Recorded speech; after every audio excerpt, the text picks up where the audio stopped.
இன்றைக்கி நம்ம சேனலில் கேப்பக்கூழ் வீட்டிலேயே எப்படி சிம்பிளாக செய்கிறதாங்க பார்க்க போகிறோம். வாங்க பார்க்கலாம். அதுக்கு நான் சாப்பாட்டு அரிசியை ஒரு மிக்ஸி ஜாரில் சேர்த்து குருணையாக்கி வச்சுருக்கேன். அதை எடுத்துக்கலாம். இப்போ இன்னொரு பாத்திரத்தில் தேவையான அளவு தண்ணி ஊற்றி நல்லா கொதிக்க வச்சுக்கலாங்க. அது கொதிக்கட்டும் ஒரு பக்கம். இன்னொரு பக்கத்துக்கு கேப்ப மாவை ஒரு பாத்திரத்தில் எடுத்துக்கலாம். அதில் தேவையான அளவு தண்ணி ஊற்றிக்கலாங்க. தண்ணி ஊற்றி எந்த கட்டியுமே இல்லாமல் நல்லா கரைச்சி வச்சு எடுத்துக்கலாம்.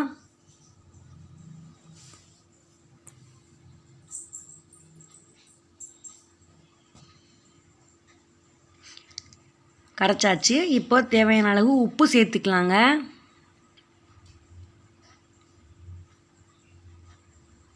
இப்போது தண்ணி கொதிச்சிருச்சு. இப்போ நம்ம குருணையாக்கி வச்சுருக்கிற அரிசியை இதோடு சேர்த்து கொதிக்க விட்டுக்கலாங்க.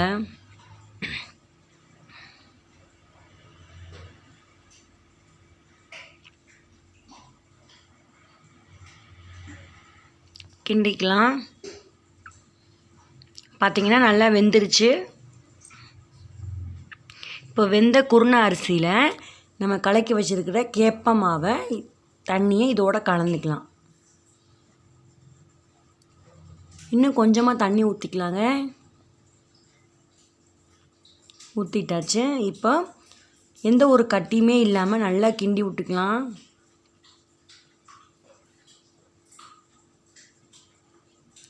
அடுப்பை சிம்மில் வச்சுக்கலாங்க.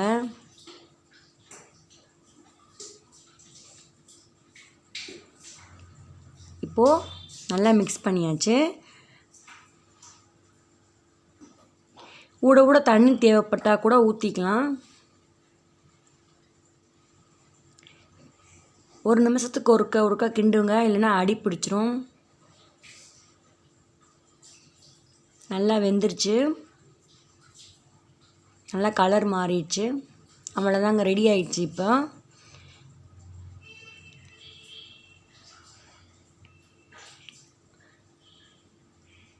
இப்போது நான் ஆறவும் மேலே தண்ணி ஊற்றி நான் ஆற வச்சு எடுத்திருக்கேன். ஏன் தண்ணி ஊற்றினேன்னா அப்படின்னா தான் மேலே வந்து காயாது.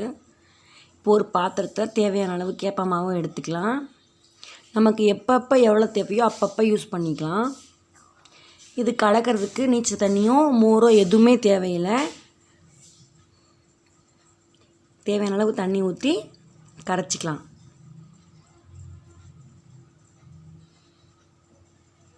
அவ்வளோதாங்க, ரெடி ஆயிடுச்சு.